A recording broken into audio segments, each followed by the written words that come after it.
Good day, and welcome to Epstein Becker Green's webinar, The Age of Data Breaches, How to Avoid Being the Next Headline. Before we begin today's webinar, please be informed that today's webinar is being recorded and the participant phone lines will be placed on mute throughout the program. You are welcome to submit questions throughout the program by using the Q&A feature provided by WebEx, and at the end of the program, with time permitting, the speakers will address your questions. You are also welcome to submit questions directly to the presenters following the webinar, and contact information will be displayed at the end of the presentation. In approximately 2 to 3 business days following the webinar, Epstein Becker Green will communicate the availability of the webinar recording and access to the PowerPoint materials. We're pleased to have 2 fantastic speakers today. Epstein Becker Green's Patricia Wagner, who is a member of the firm in the healthcare and life sciences and litigation practices in the firm's Washington, D.C. office, and serves as the Chief Privacy Officer of the firm. And Adam Solander, who is a member of the firm in the healthcare and life sciences practice in the Washington, D.C. office of Epstein Becker Green. At this time, I'd like to turn the webinar over to Patricia Wagner. Thank you, Whitney, and thank you, everyone, for joining us today. I wish I could say that at the end of this we will have given you a silver bullet so that you would never have a breach, but I just don't think in this environment that that's possible, although Adam may disagree with me later on. I have heard it said number of different ways, in fact, recently just from an FTC commissioner, that there are 2 types of companies: those companies that have experienced a breach and those companies that either are going to experience a breach or have already experienced a breach and just don't know about it. So I think, unfortunately, breaches are a fact of life right now. What we're going to try to do today is talk through how to react to breaches so that you don't become the headline, so that you don't become a poster child for what not to do if a breach occurs. And as doing that, we're going to talk about ways to manage the corporate risk exposure, how to be ready. If you are ready for a breach, while it is never a good situation, it can make the situation things happen much more smoothly. And then some next steps and takeaways. So this section is called What Not to Do, and we're going to talk about 4 examples, and we picked these 4 examples because they provide a little bit of a different learning on what happens in a breach and how to handle a breach. And, you know, for good or bad, the fact is that breaches do make the press, most breaches, not all, and that often there is commentary in the press. And a good part about that is it allows us all to learn from someone else's misfortune, which I know if you are the target of the breach, that is not exactly a high point for you, but for the rest of us, you know, on the outside of a particular breach, it is actually very valuable. So we want to talk about these 4 examples to think about, you know, what we can learn from these and move forward from. Now, I will say, you know, kind of to continue my glass half full theme, which hopefully Adam will counteract. It's a little bit like whack-a-mole, right? We think we have one thing tied down and we think we have one problem addressed and something else pops up. So, you know, with that, let's go through some of these examples and we can think about what happened and how maybe, you know, going forward we could address it. First we're going to talk about is Sony, and you know, Sony unfortunately has been in the press twice, and both with pretty significant breaches. The first one, I don't know if you remember, it was back in 2011 where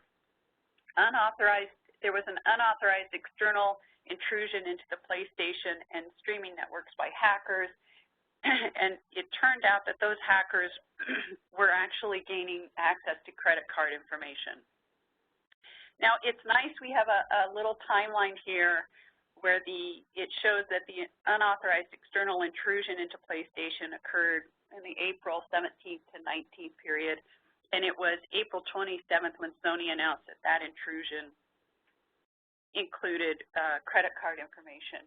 What I don't know if you'll remember is at the time, Sony was reprimanded for being so slow to come to the press and to the market with information on what type of information was compromised. And, you know, think about it, in breach terms, 2011 is eons ago. And those of you who have been involved in a breach know that to get your arms around the forensics of what information actually has been compromised and where it is can be very challenging. So, you know, one thing to keep in mind is that expectations are very, very high, right? The expectation of the public, unfairly probably, is that when a breach occurs, a company should be able to go to press and tell people exactly what happened immediately. And unfortunately, that generally is not the case.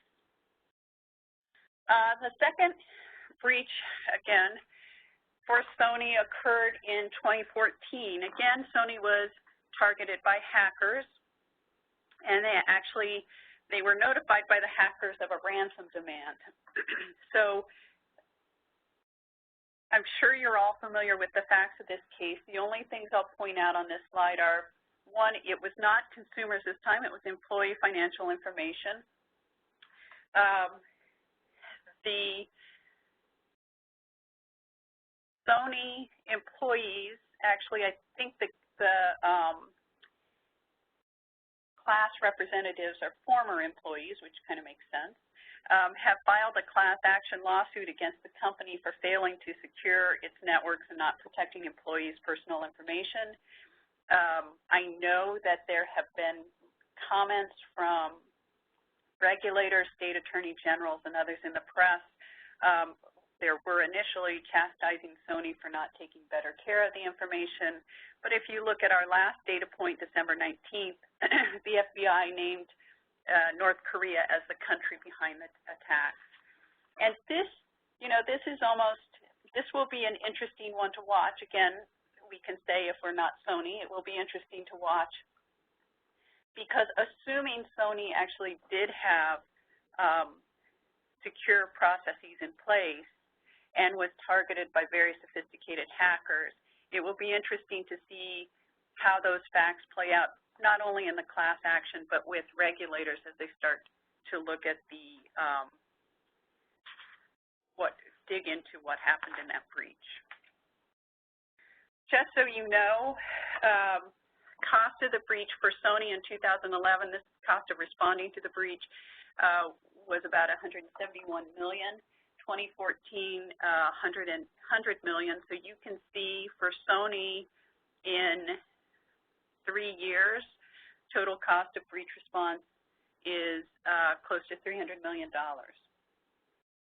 They were also fined in Great Britain, and in 2011 there was a lawsuit that resulted in a $15 million payment.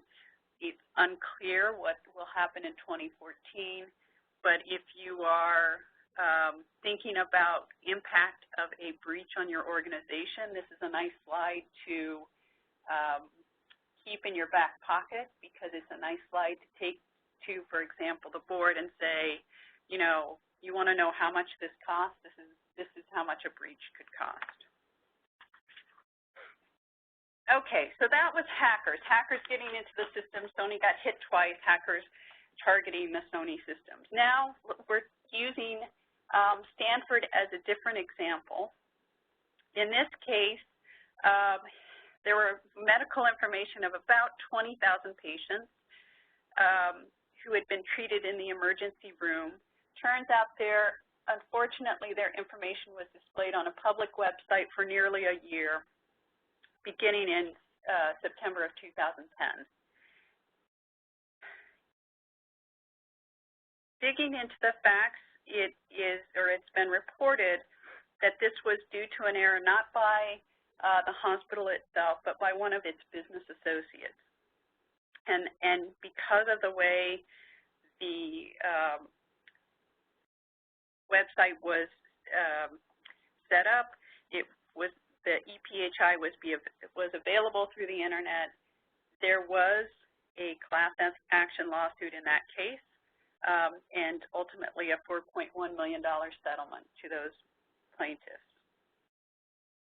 There are reports out there. The site is down in the bottom in tiny, tiny print, so we can test your eyesight as well. These are, which is a nice report to look at, so if you want some additional references, you can look at that report. We do have the link there, so you can just click on it. That report suggests that as many as 63% of breaches may be caused by improperly vetting outsourcing vendors.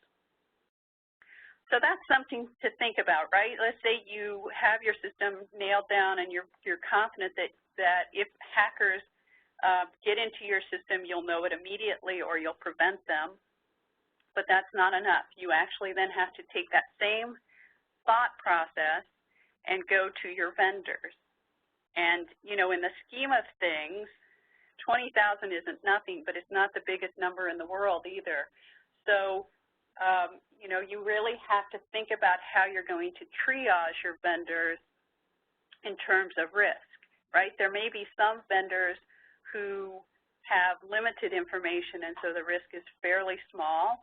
And there may be other vendors who are very important and who you need to do some pretty significant vetting of before you enter into agreements. Now, having said that, I do know that sometimes the business drives these agreements. And so clearly when we're talking about privacy and security, what we are not saying is to stop the business from functioning. We can't say that. But what we're going to try to do, and I'm trying to set Adam up here, so that when we're in situations like that and the business team really wants to go forward with a partner, we figure out ways to mitigate any associated risk with a particular vendor. Nice setup. Yeah. Okay. This Terracom and Yortel, you know, similar thing. Terracom and Yortel were collecting sensitive information about individuals. In this case, it was personally identifiable information. And unfortunately, because of some improperly configured servers, the customer records were publicly available, and that affected 170,000 individuals. In this case, the regulatory arm that brought an action was the FTC, because Terracom and Yortel were regulated as carriers. And just as a side note, you know, think about what that means for the fact that internet providers are now also carriers under the FCC Act. And the FCC issued a fine of $10 million. Now, one of the reasons that I like having this example in the presentation is it reminds us that privacy and security is important to a lot of regulatory agencies. It's not just the Department of Health and Human Services, and it's not just the Federal Trade Commission. It really is expanding into anybody any agency that has regulatory authority over an organization. And it's also a reminder to me, as I say that, to remember to talk about state attorney generals. Obviously, state attorney generals are very vocal on this topic. They are concerned about the privacy and security of their state residents, and so they also have been very aggressive in enforcement.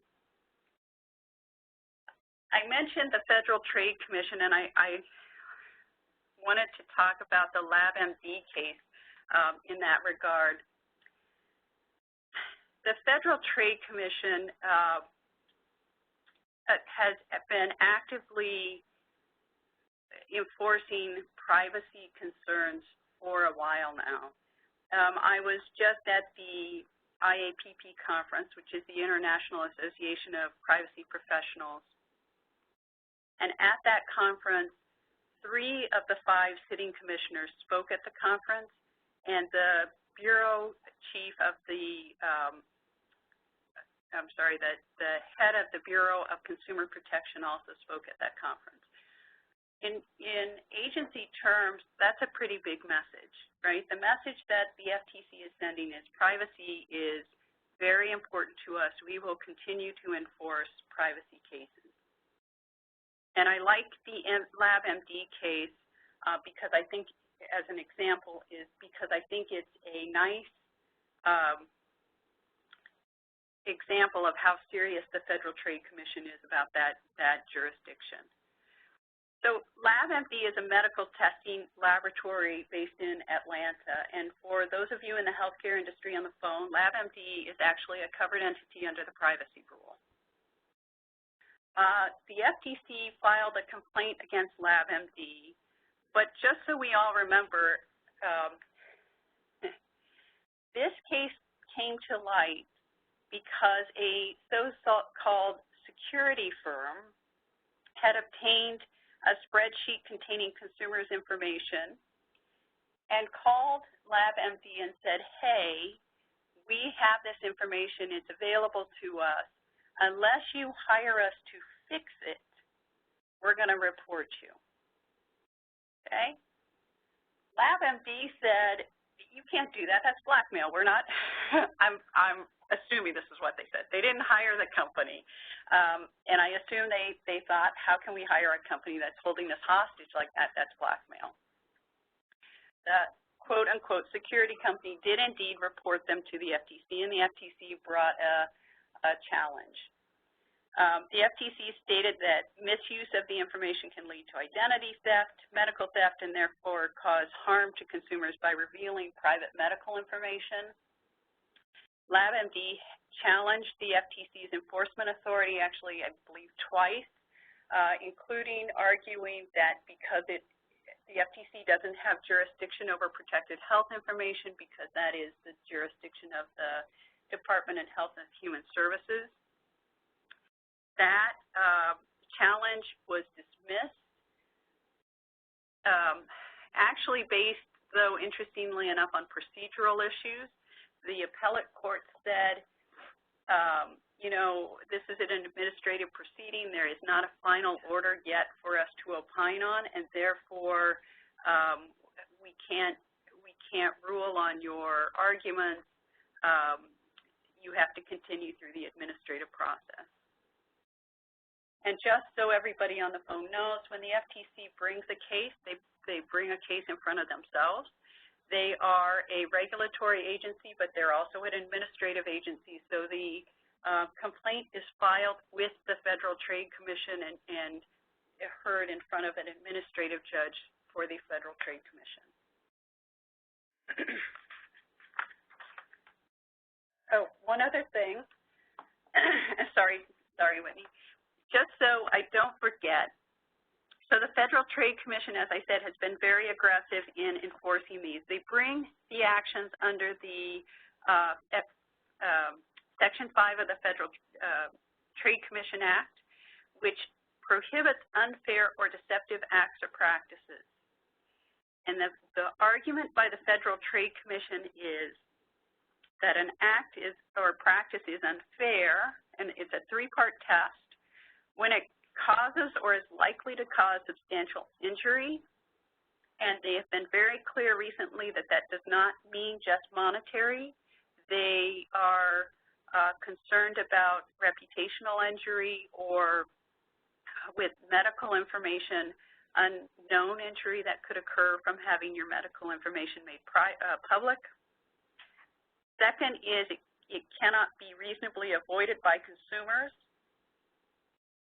which means a consumer can mean, for example, that a consumer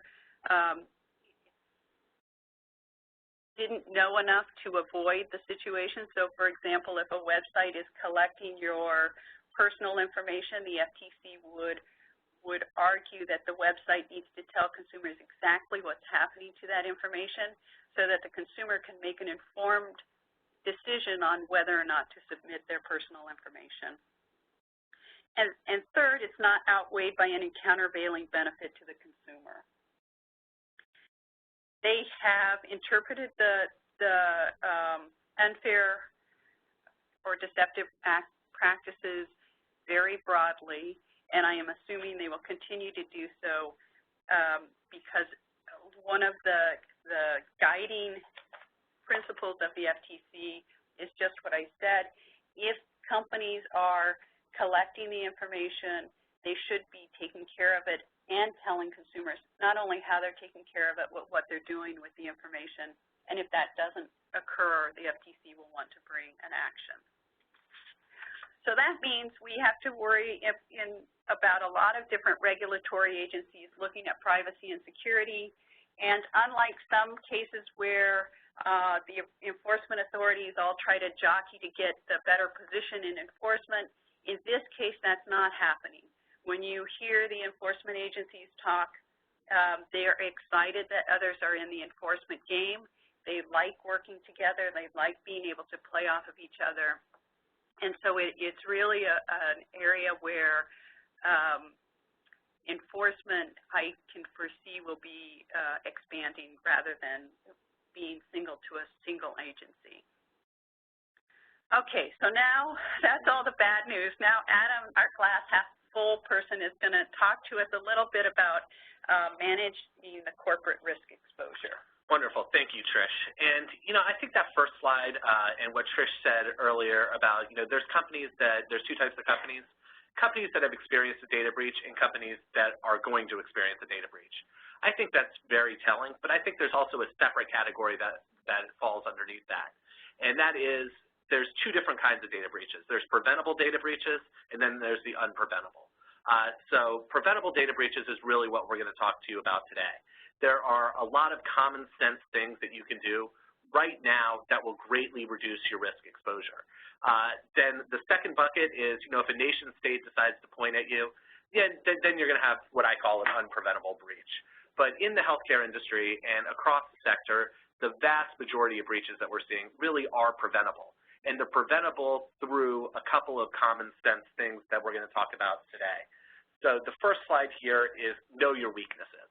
I think this is by far and away the absolute most important thing a company can do from a risk mitigation standpoint. I think that recent events, going all the way back to Target, have shown that, especially in the healthcare industry, we can't stick our heads in the sand anymore. This is something that we have to actively manage and something that we're going to have to actively manage for a long time.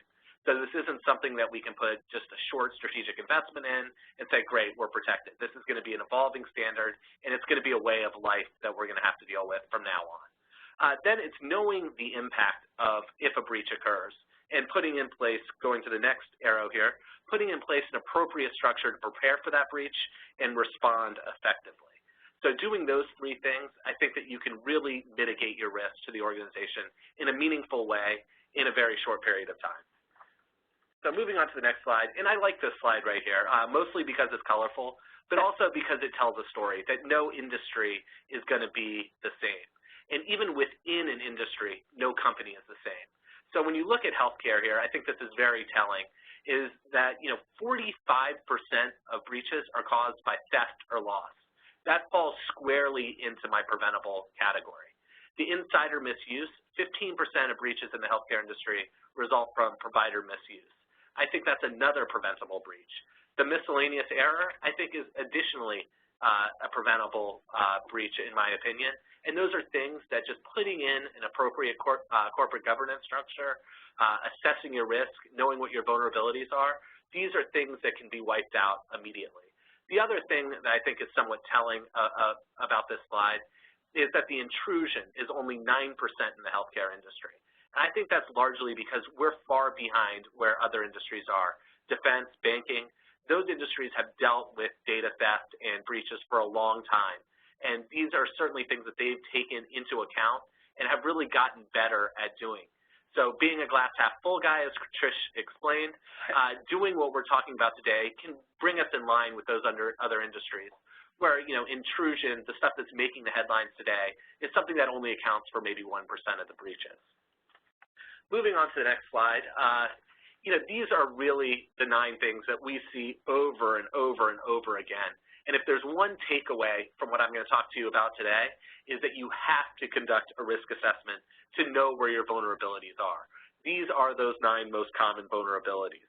When we're talking about a risk assessment, that's one of those words that really has no definition. It can be anything from a paper process where a couple of people sit around a room for an hour and come up with a piece of paper that they call their risk assessment. I don't think that it can be a risk assessment anymore. Given the age that we're in the healthcare industry, given the attacks that have happened, and really the preventable breaches that previous slide showed, I think that a risk assessment today needs to be a multifaceted approach. You need to have compliance in the room, you need to have legal, you need to have information security, everyone in the room that has a key stake in this game to start looking at your risks and quantifying what they are and coming up with realistic plans for addressing those. As you can see from this, encryption is by far and away the most common shortcoming that we encounter. And encryption is a fantastic control on mobile devices, on laptops, on email, and it makes sense for most people. While under HIPAA, encryption is certainly an addressable concern, meaning that you don't have to actually implement encryption, but it's certainly something that you have to address and determine whether or not it's appropriate in your environment. I think that is really changing. On any sort of end-user machine, I think that you have to have encryption now. I think that's now become an industry standard, and it's something that if you're not doing, there's a significant risk out there for your organization. The next thing that we see just almost every day is patch management and making sure that your software is up to date. If you're worried about external vulnerabilities, hackers coming after you, the easiest way for that to happen is if your software is up to date. You're not applying those security patches. I know everyone in our organization, when your computer tells you that you have to restart in 45 minutes or it's going to turn itself off automatically, those things really do have meaning. They are applying a patch probably to security of your system to make sure that a known vulnerability is addressed. The same thing applies to your servers, other software. Those things also need to be patched. So as vulnerabilities become known to the industry, those things are patched. Having in place a process to update those machines, update your software, update your instruments, what have you, all of that, really is something that is addressable and will really lower your risk of harm. A couple of things that you want to look for are systems that are no longer supported. A few years back, Microsoft quit supporting Windows XP. Those are still things that you see in the environment. Those are vectors that can be used to attack your organization anytime you see an XP machine. There's going to be a huge clamoring in the next 6 months as Microsoft quits supporting Windows Server 2003. So those are things that you really need to look for. And the way that you identify these is through vulnerability tests and penetration tests. Those are really technical tests that look to make sure that your patching is up to date and make sure that your systems are configured appropriately and have the appropriate safeguards in place to stop a hacking attack.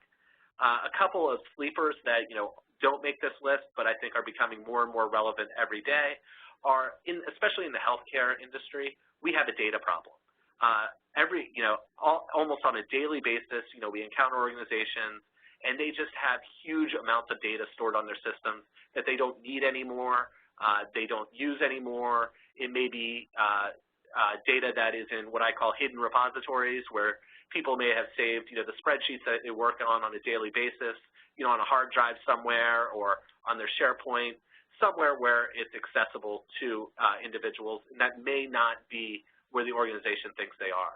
So one way that I would really recommend that you lower your risk profile is to get rid of the data that you're not using. If you haven't used data in 10 years and it's sitting on your servers or it may be sitting on SharePoint sites, those are things that you should go after and start eliminating that data or moving it to a more secure location.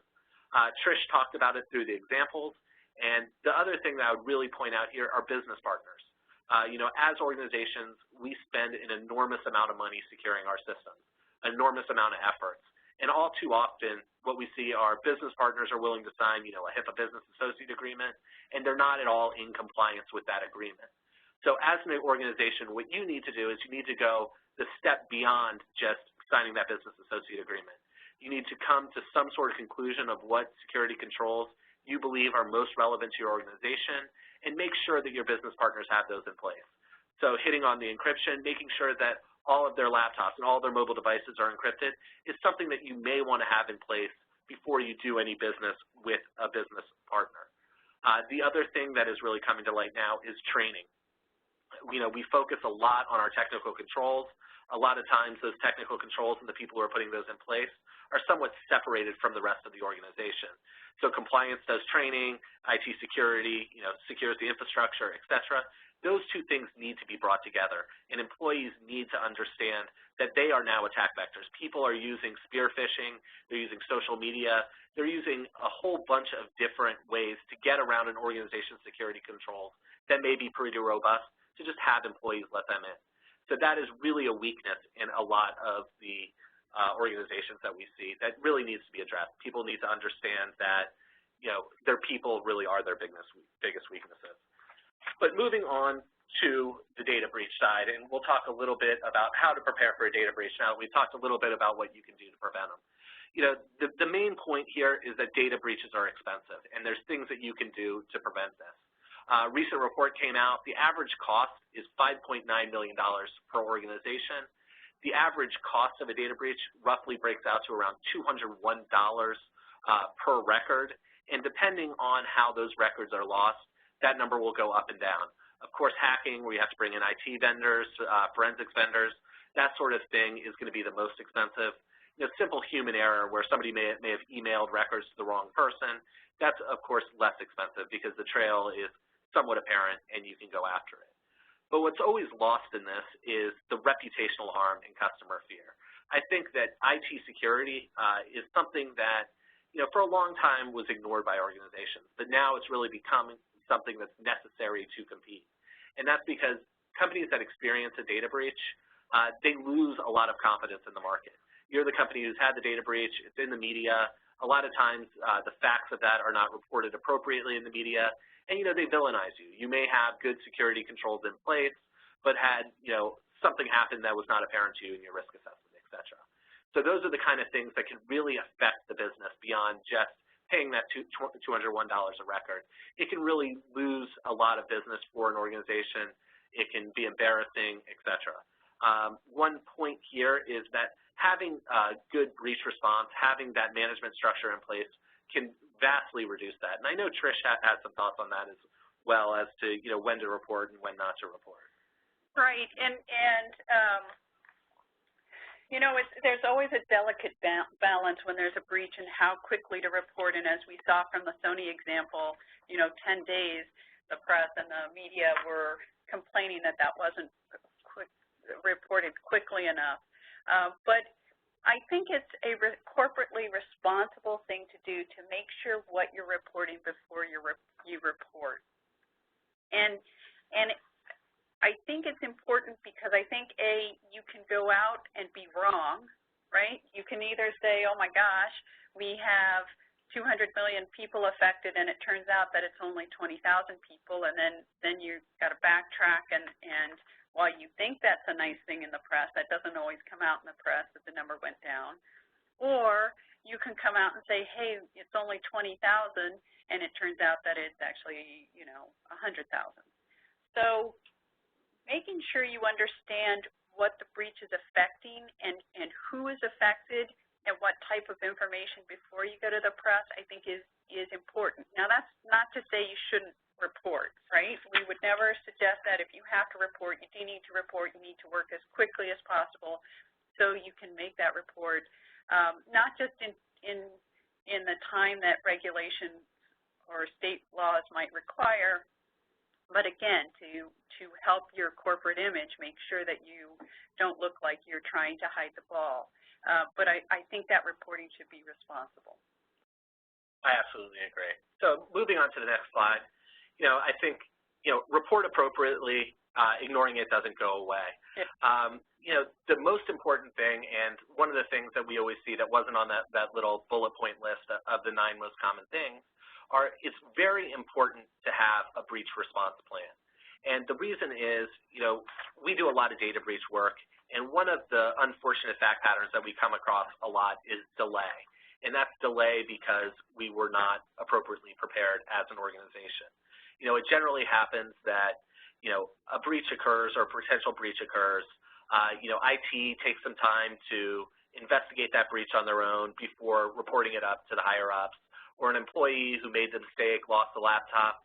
tried to get it back on their own before reporting it up the chain and in accordance with policies. So there's sort of an ad hoc investigation that may last, a couple of days.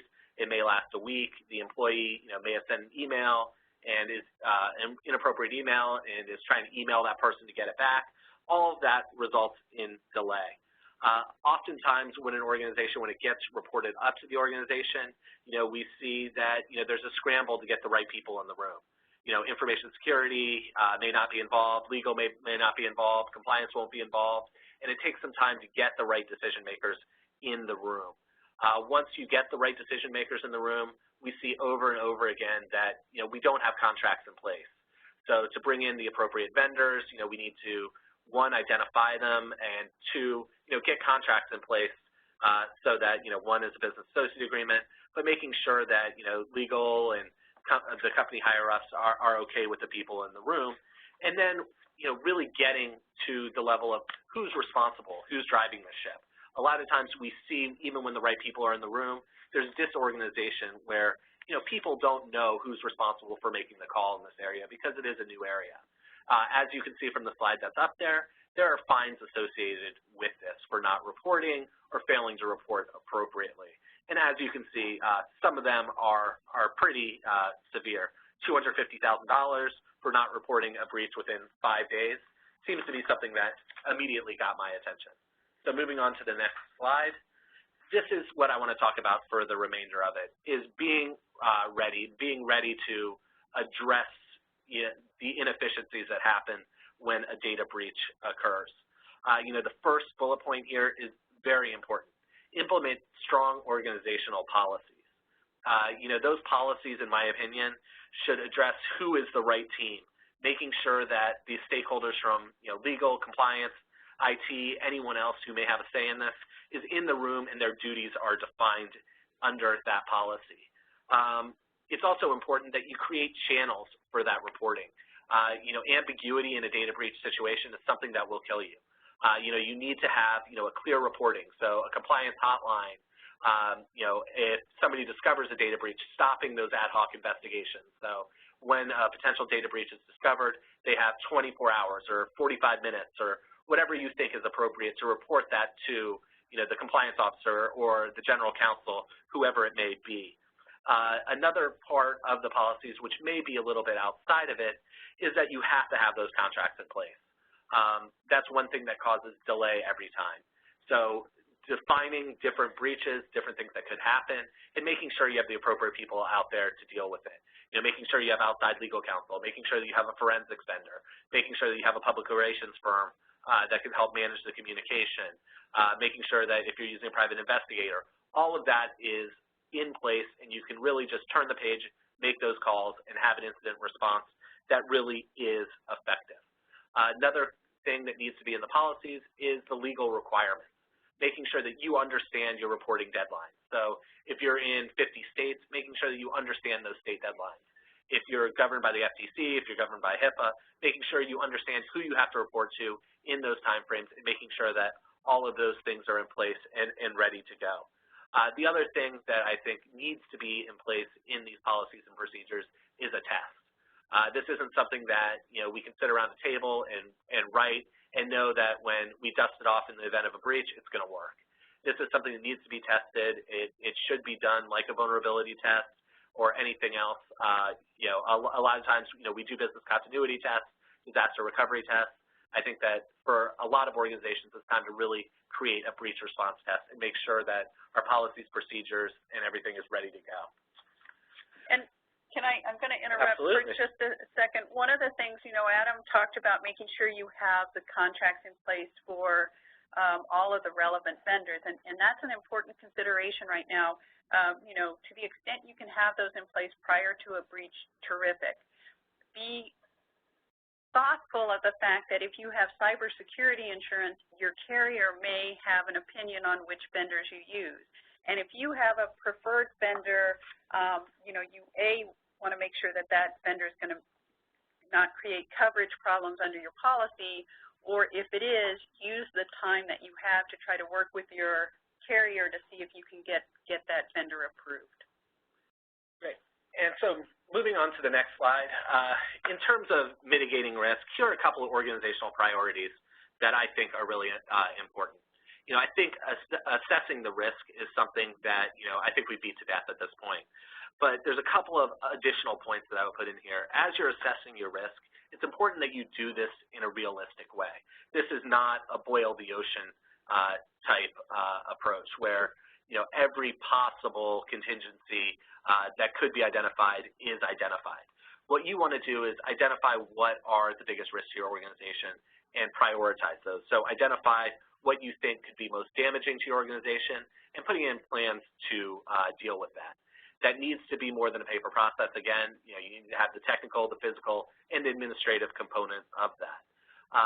One thing that we see over and over again that really should be a warning out there is bad paper, and that gets back to that whole boiling the ocean mentality, is you as an organization can only do what is, both within your ability for your employees and within your budget. So it's important that you don't create risk plans that are not achievable. And, be very careful of the vendors that you select. One thing that we always say is, ask to see a sample, risk mitigation plan or plan that shows how they tackle vulnerabilities. What you don't want to see is, 5,000, 6,000 things that you'll never be able to address, because all you're doing there is creating knowledge of a vulnerability, putting that in paper, and knowing that you're not going to be able to address it. So that's one thing that you have to do. Moving on to checking for vulnerabilities. This is something that we've also talked about, the vulnerability testing, the penetration testing. In today's day and age, that needs to be done. You have to make sure anti-malware, antivirus, that kind of stuff is up and running on your machines. Making sure that, you're not running XP in your environment, that kind of stuff, all needs to be in place. And one thing that I would say from a risk mitigation standpoint is do this with an external vendor. A lot of times, there are risk assessment processes that are kicked off internally in the company. Anytime you have that type of internal assessment, the politics of the organization also go along with that. People at organizations we always find, they do a good job and they want to show that they're doing a good job. And while that's important for those individuals, that's something that's counterproductive from an IT security perspective. You want to find out the vulnerabilities. You don't want to find out that the person who is doing the vulnerability assessment thinks they're doing a very good job. The final thing that I would point out in terms of readiness is that, all of us are familiar with HIPAA, and one of the great things about HIPAA is that it's a non-articulated standard. For the most part, you assess your risk and you put in plans to mitigate that risk to a company-specific level. With that, though, comes a lot of responsibility. There are frameworks out there that you can use to have more of a prescriptive format, to come up with a roadmap for your systems that really are industry best standards that you can map to. A couple of them that are out there are HITRUST, which is specific to the healthcare industry, and that really is an actionable prescriptive framework that you can map your IT practices to and have some confidence that you're doing that in an industry standard best way. PCI is another example for the credit card industry. It's a very prescriptive framework. If you're doing things that PCI mandates, then you're going to be in compliance and really have a compliant process. ISO, COBIT, NIST, they all also contain great guidance that's out there that you can use to really move your program from something that may be ad hoc, maybe your security team doing the best they can to protect your environment, into something that really is a respected industry standard framework, which if challenged probably will provide you a lot of comfort moving down the road. And moving on to the next slide, you can see that a proposed data breach law in New York said exactly that. Independent third-party audits create a rebuttable presumption of having reasonable data security. If you're mapping to an industry best standard, I think that presumption, may carry forth in lawsuits, et cetera, regulatory outreach if a breach happens, et cetera. And just, I'm going to stop you on that slide to talk about just a little bit about Obama's focus on cybersecurity, and I'm not actually going to talk about that. I'm going to talk about the second bullet, where Obama encourages the formation of information sharing and analysis organizations. There are some informal organizations that share this information now. So if your IT team is not aware of those, you should try to make sure they're aware of them. There is one specific for healthcare. I am sure there are others specific for other industries, and they include members of the FBI so that people can share risks that are associated with data security quickly. Great. Thank you, Trish. So moving on to the next slide. This is really what we've talked about already. This is, having the plan in place, determining what happens and having that appropriate investigative arm in place, knowing who you have to provide notification to. This is all stuff that I think we've hit and we understand pretty well. So what I want to move on to the next slide about is really how you get buy-in. The IT security industry, like the healthcare industry, is one of these industries that really suffers from sick care. It's something where we deal with breaches after they occur. In doing so, it becomes much more expensive than it would if we just dealt with it in the beginning. Like preventive medicine, it's always cheaper to deal with high blood pressure before a heart attack. I think that really melds well into the IT security world. So there's a couple of different ways to get buy-in. And I think, every board across the country, I always say, your board is no longer board by IT security. In every single boardroom across the country, somebody's asking the question, what are we doing to prevent us from becoming, the next big breach, the next headline-grabbing breach? And that is a way, as management, that you can have a good answer for that. Doing what we talked about today with the risk assessment, the technical testing, putting in place a plan that makes sense, all of that is a great answer to provide to your board. It's easier now than it ever has been to convince your C-suite of the economics associated with data breach planning and expenditures in information security. $201 a record is very expensive. When we were talking about hiring an additional person to patch our systems, that's going to be a fraction of the cost of dealing with the data breach. So really dealing with things on the front end, explaining the economics, explaining that preventive medicine justification to your boss, I think is going to be very important. And making sure that companies realize that IT security isn't just something that they have to deal with once a year at the budgeting process. It's something that's now going to affect the way in which they get customers. If you're a business associate, you're going to get those security questionnaires. And your ability to provide good answers and compete on those questionnaires are going to become nearly as important as the services you provide. It'll give you a leg up on your competition if you're doing it correctly. The bottom-up way of looking at this is making sure that your employees are trained, making sure that their HIPAA training isn't the old thing that we dust off once a year. It really does touch upon IT security. They understand that spear phishing is out there. People are trying to get their passwords. People are trying to get information from them because the information they have is so valuable. Making sure that they buy into that, making sure that your business partners understand your information security posture and how important you feel it is in your business partners, and making sure that they understand all of that. So moving on to really the last slide, where to go from here. Truly as a recap, we have to prepare, you have to prevent, you have to do the things to prevent breaches, but also know that there are a category of unpreventable breaches that you need to be prepared for. Even the best IT security programs, there are risks that happen. It's impossible to predict all employee behavior. It's impossible to predict what could happen. So making sure that you have in plan a place to really deal with it when it does happen. So that's really our takeaway. And with that, I think we have about 5 more minutes. So I will stop for a few questions. Great. Thank you, Adam, and thank you, Trish. I think that was all excellent information that you were able to offer today. We do have a few questions, and before I dive into those, I just want to let everyone know one of the more popular questions. In 2 to 3 business days, a link to the webinar recording and today's slides will be made available. An email will be sent out with that information to all registrants, so you will see that in 2 to 3 business days. Also, if you would like to submit any questions, please remember we do have the Q&A feature in WebEx that you can use to submit any questions you may have. And on that note, I will start with the questions. So one question we have is, what role does legal play in breach response and risk assessment? Okay, and I guess that's a good question considering there's mostly lawyers on the phone, and we are a law firm.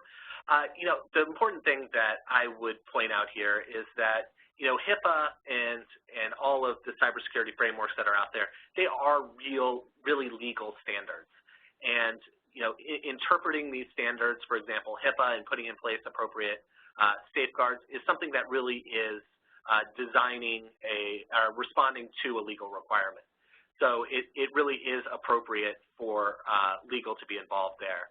There's also somewhat what I think is very important, what we always counsel our clients on, is that using legal to kick off these processes does provide you with an argument of an additional layer of protection. Anytime a lawyer is providing legal advice to a client, you can make arguments of attorney-client privilege. So as you're going through a lot of this stuff that could be determining whether or not you are in compliance with the law through a risk assessment, et cetera, keeping legal involved or hiring outside counsel to do this will allow you to make those arguments of attorney-client privilege if it should come to that. Trish? And just to add on that, if the IT folks get used to having legal involved, then the advantage is, in a breach, legal can be involved sooner rather than later, because there obviously will be legal considerations that need to be occurring the minute a breach occurs. So the more you can have IT working with legal early on so that relationship develops, the better off you are. Okay, great. Another question we have, I'll ask Trish. So we're all aware of recent class action settlements, and I'm wondering if you're able to offer any comments regarding these actions. Well, the difficulty with a class action suit in a data breach situation is that the allegations are almost always that the organization failed to appropriately protect the information that was being held by the corporation, and therefore the plaintiffs are injured.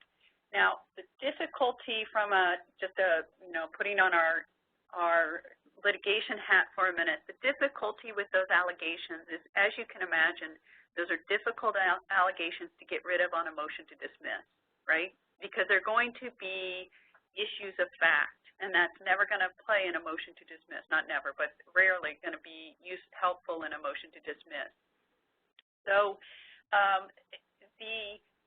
the goal always, or the strategy always, is to be able to defeat the class, which is not always possible, but is sometimes possible.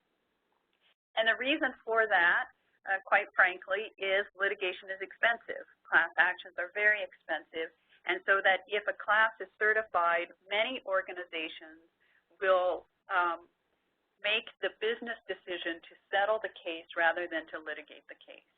And I haven't been involved in all of them by any stretch of the imagination, but I can imagine if I'm a corporation and class has been certified, my initial take is I need to get this behind me for all sorts of reasons. I might be trying to sell my business. I might be trying to do a deal. I might be trying to do a lot of things. And if I can get this litigation closed, I can move on. And so I think there have been a lot of settlements. I don't think that is, just like any class action, I don't think that means that there has been liability or wrongdoing. I just think that often the businesses are saying it's going to be cheaper to settle than to litigate the case. Great. Another question we have is, what are you seeing regarding organizational structures for security support? The number of resources, part-time or full-time, or the percentage of people's budgets that might be spent? Yeah, that's a great question. And I think it's, in a large part going to be defined by your organization. We're certainly seeing more of a budgetary outlay for IT security. What really is a driver, in my opinion, is the amount of data you have and the number of interfaces that you have to the outside world. So the more data you have, the more sort of windows to the outside world that you need to protect, the higher the spend would be. I can tell you that, working through budgets and all of that with our clients over the last year, it's something that is getting a lot more of a focus. So it's something that, isn't sort of a second line budget item, but something that, really is front and center on people's minds. They really want to not be the next, organization that experiences a breach, and they certainly don't want to go to their board and say, yeah, we got the breach because, we didn't have the people in place to, manage the security infrastructure, we just didn't have the ability to patch things because, our people are all busy, just maintaining our network, et cetera. So, it's hard to put a number on that. I would say that it should be growing at this point, given the environment that's out there, if that's helpful. Great. So we are getting close to the end of time. I think we have time for one more question. However, we do have a lot of great questions coming in, so I do want to encourage people to follow up after with Adam and Trish. But that being said, we'll take one more question. I'm wondering if you can provide some thoughts on enforcement. Are government regulators becoming more aggressive? What about plaintiff suits? Any thoughts on that?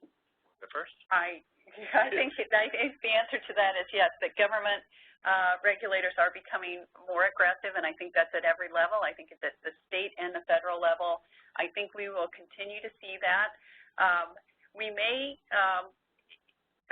think we will continue to see that, and I think with that will follow lots and lots of plaintiffs' actions. Where I think the tide may turn is if we get to a point in our, just be philosophical for a second, as a country where the breaches that are being caused are really malicious actors, targeted hacking, which couldn't be predicted, and although organizations had all of the security procedures in place necessary, there was just no way they could have prevented what occurred. I think if that happens, the tide will turn a little bit. But right now, I think there are a lot of organizations who, for whatever reasons, maybe are startups, maybe as just because of the nature of the business, have not made security a priority, and so there are a lot of gaps in their security profile, and I think as long as that's true, the enforcement actions will continue. Yeah, and just to add to what Trish said, we're seeing sort of new vectors of litigation that's out there. I think the Sony example that Trish talked about, where employees went after their employer for not safeguarding the information appropriately. I think we're going to see a lot of new theories in the litigation that we may not have seen recently that will crop up and will be new things that companies are going to have to defend against. Okay, thank you. So we are at time, and I want to thank both you, Trish and Adam, for speaking today. I think it was a wonderful program, and thank you for everyone who was able to join us. Apologies that we were not able to get to everyone's questions. However, you can see on the screen that both Trish and Adam's email addresses are displayed. Please feel free to reach out to them with any questions you may have had that we were unable to answer. Otherwise, thank you so much for joining us. This concludes today's webinar.